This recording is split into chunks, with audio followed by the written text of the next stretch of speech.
Նախ շնորհավորում եմ բոլորիս, մենք իհարկե գտնվելով եռաբլուրում գլխիկոր ենք բոլորս, բայց նաև պետք է խրոխտ լինենք, որովհետև այստեղից շատ կարևոր հաղորդագրություններ ունենք իրար ասելու, շատ կարևոր բաներ ունենք իրար հետ պայմանավորվելու, շատ ու շատ զրույցներ ունենք, որ մենք չենք կարել հանրության և հասարակության ներսում և հանրային համերաշխության չենք եկել։ Հետևաբար մենք այստեղ եկել ենք այսօր և շնորհավորելու միմյանց և հիշելու առաջի Արցախյան պատերազմի մեր եղբայրների և 44-օրյա Արցախյան երկրորդ պատերազմի մեր որդիների մոտ ենք այցելել և նաև իրենց ենք ուզում շնորհավորենք այսօրվա կապակցությամբ, որովհետև բանակն առանց իրենց հիշատակի մենք չենք պատկերացնում։ Եվ պարտավորեցնող է, այսօր պարտավորեցնող է այստեղ խոսել դրա մասին, խոսել բանակի մասին, բանակի ապագայի մասին, բանակաշինության ծրագրերի մասին։ Իհարկե մենք շատ չենք ծանրաբեռնի այսօր եթերը, բայց կուզենք, որ մենք իրար հետ նայենք ապագային որպես անվտանգության հետ կապված բանակ գումարած անվտանգություն այս բանաձևը հստակ գիտակցելով, որովհետև այն խոսույթը, թե անվտանգություն ունենալու կամ խաղաղություն ունենալու համար բնավ պետք չէ ունենալ հզոր բանակ, դա քաղաքագիտության, պատմության և ընդհանրապես բանականության առումով որևէ բանի փորձության չի ենթարկվում այդպիսի արտահայտությունը։ Մենք բոլորս գիտակցում ենք, որ մենք պետք է լինենք ուժեղ, հզոր, պետք է ունենանք բանակ, պետք է ունենանք արտաքին ռազմաքաղաքական հզոր դաշինքներ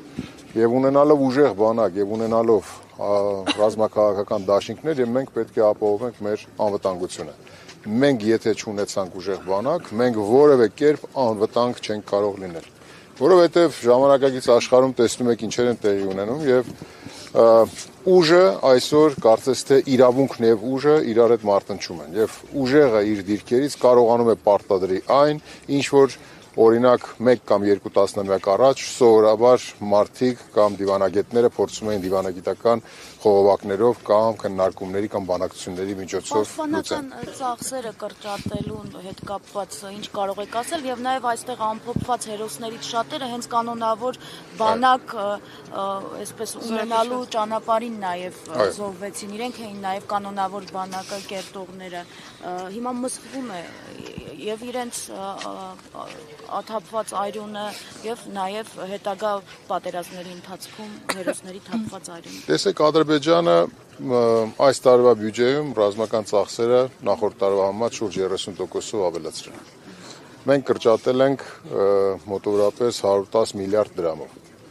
Երբ որ հարց են տվել կամ հարցերի միջոցով փորձել են պարզել ինչն է պատճառը, տարբեր այսպես ասած պատասխանների շրջանակում նաև հնչել է, որ սոցիալական տարբեր ծրագրեր իրականացնելու համար մենք փորձել ենք հայթայթել միջոցներ։ Եվ երբ որ դու տեսնում ես, որ 110 միլիարդ կրճատելու ֆոնին, օրինակ 3 միլիարդ պարգևավճար վճարվում, օրինակ ազգային ժողովի 25 թվականի պետական բյուջեով խնայված միջոցները վերաուղղվում են պարգևավճարների, այստեղ առաջանում է հանրության մոտ հարցեր։ Այսինքն չկա որևէ խոսույթ, որը տրամաբանական է։ Եվ հետևաբար 110 միլիարդ դրամով ռազմական ծախսերը կրճատելը կարող է նաև ռևերանսային բան լինի ուղղված դեպի Ադրբեջանին, ցուցադրելու համար մեր ոչ ռազմատենչությունը, ճակերտավոր ասած։ Այնինչ պետք է լիներ հակառակը։ Այնինչ պետք է 20 թվականի նոյեմբերից հետո հստակ կերպով վերանայվեր 21 թվականի պետական բյուջեն, առաջնահերթությունները։ Եվ եթե դուք տեսնեք 21 թվականի պետական բյուջեն, 20 թվականի պետական բյուջեով իր տրամաբանությամբ եւ ծախսային ուղղություններով, դրանից 22-ը, 23, 24-ը կա որոշակի աճ չէ ցուցանիշների, բայց տրամաբանական առումով դրա վերաձևակերպում չկա։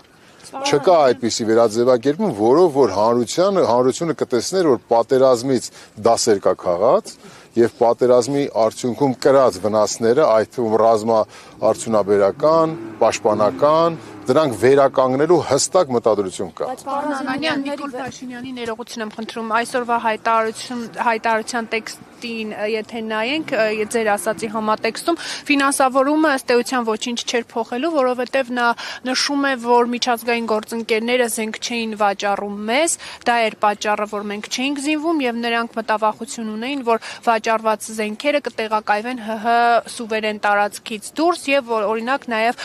ինչ-ինչ զենքերի մասին տեղեկատվություն հայտնի կդառնար ՀԱՊԿ-ին։ Գիտեք, ես չեմ ուզում, որ մենք հիմա խոսենք, թե ինչ է ասել Նիկոլ Փաշինյանը։ Չեմ ուզում, ընդհանրապես իմ ասացի համատեքստում տեսեք, եթե իրենց չէր հաջողվելու կամ իրենց չի հաջողվել, այդ չի նշանակում, որ Հայաստանի Հանրապետությանը չէր հաջողվելու։ Միգուցե լիներ այլ վարչակարգ եւ հաջողվեր,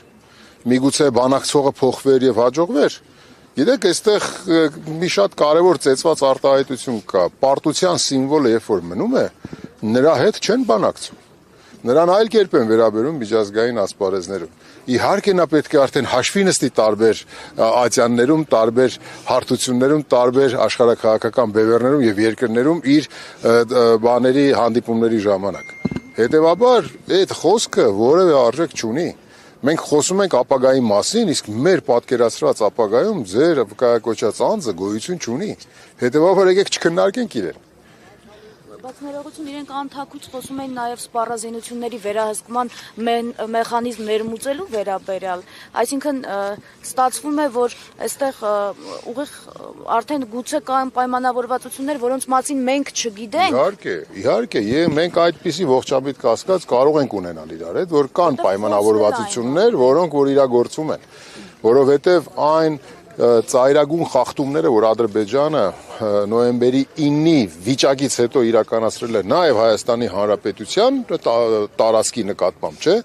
Ես կարծում եմ, որ եթե չլիներ պայմանավորվածություններ, առնվազն բանավոր, ապա միջազգային հանրությունը կամ այստեղից կամ որևէ ձևով կլիներ արժանի, այսպես ասած, հակահարված։ Այո, դրանք, գիտեք,